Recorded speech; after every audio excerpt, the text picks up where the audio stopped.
Concert বন্ধ করতে পারেন না, আপনি আহলে হাদিসের সম্মেলন বন্ধ করতে আসেন।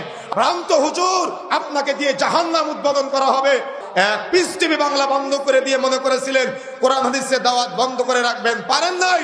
গোটা বাংলাদেশের এখন সোশ্যাল মিডিয়া এক একটা পিস টিভিতে পরিণত হয়েছে। আলহামদুলিল্লাহ, এদেশের ওলামায়ে কেরামদের নিয়ে আমার লজ্জা হয়, এদেশের ওলামায়ে কেরামদের নিয়ে আমার আফসোস হয়।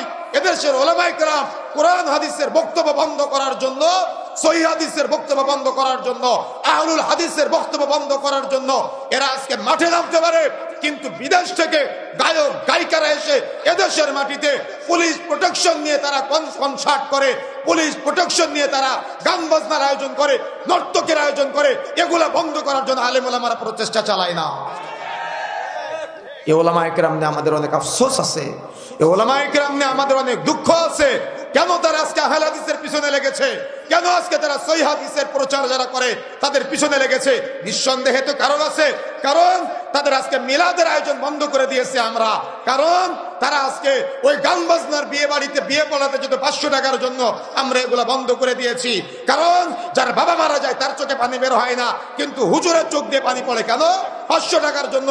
এজন্য হুজুরের আমরা এটা বন্ধ করে দিয়েছি। এই জন্য হুজুর আজকে কষ্ট পায়। এই ভ্রান্ত হুজুর দিয়ে জাহান্নাম উদ্বোধন করা হবে।